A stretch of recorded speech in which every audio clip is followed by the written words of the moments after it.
उसे जीना नहीं था, वह खुद को ख़त्म कर देना चाहती थी। उसके दिमाग में हमेशा यही विचार आ रहा था।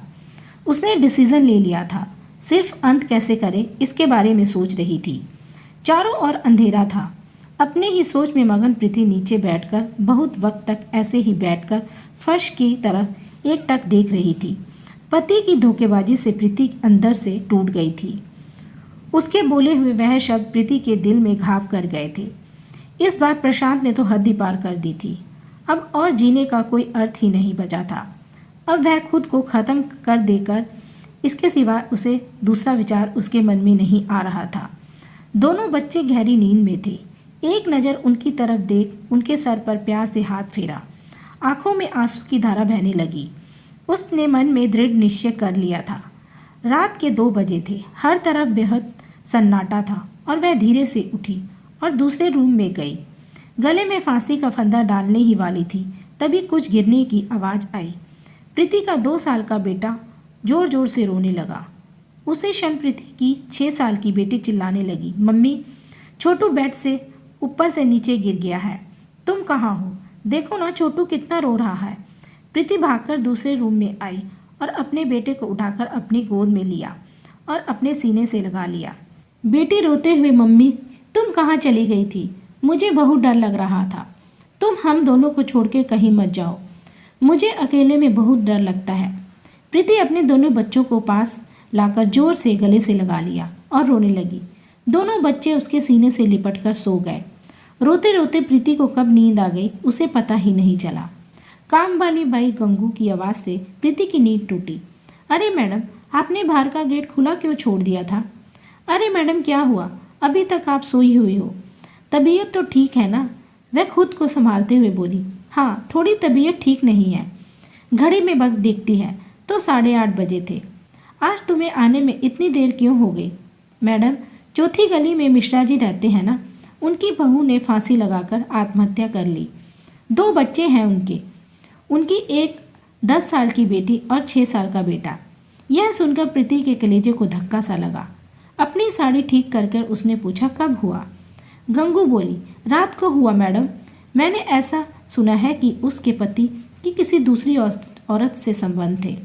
कमबख्त, अभी तक नहीं आया। अचानक प्रीति ने गुस्से में बोली, अच्छा किया, वह आया या नहीं आया इससे क्या फ़र्क पड़ता? अब वह थोड़ी ना देखने आने वाली है। यह सुनकर गंगू प्रीति के कान के पास आई और धीरे से बोली, मैडम, मैं अनपढ़ गंवार हूँ और घर घर जाकर झाड़ू पोछा कर मेरा पेट भरती हूँ और आप पढ़े लिखे लोग हो। भले ही मैं आपसे उम्र में बड़ी हूँ, जीवन का अनुभव आपसे थोड़ा ज़्यादा है। आजकल साहब और आपके बीच जो चल रहा है वह ठीक नहीं है। मुंह बंद था, फिर भी मैंने कानों से सुन रही थी। मैं एक औरत हूँ और औरत के दुख को मैं भी समझती हूँ। इसलिए मुझे आपको एक बात बतानी है। आत्महत्या ये कोई भी समस्या का हल हो नहीं सकता। जिंदगी में उतार चढ़ाव तो आते रहते हैं। इसका मतलब ऐसा नहीं कि आप अपनी जान दे दें। मैडम जी, कभी कभी आदमी अपना रास्ता भटक जाता है और अंत में घूमकर अपने ही घर वापस आता है, और जब नहीं आए तो क्या फ़र्क पड़ता है? आप किसके लिए मरना चाहती हैं? जो आपको प्यार नहीं करता, जिसको आपकी थोड़ी सी भी परवाह ना हो। उसके लिए आप जी नहीं सकती।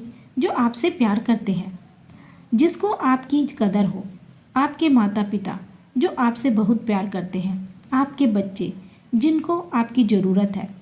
गंगू का बोलना सुनकर प्रीति की आंखों में से आंसू की धार बहने लगी। प्रीति गंगू को गले लगाकर रोने लगी। गंगू प्रीति को पीठ पर से हाथ फेरते हुए सोफे पर बिठाती है और बोलती है, बुरा ना मानो तो मैडम एक बात कहूँ, खाली दिमाग शैतान का घर होता है।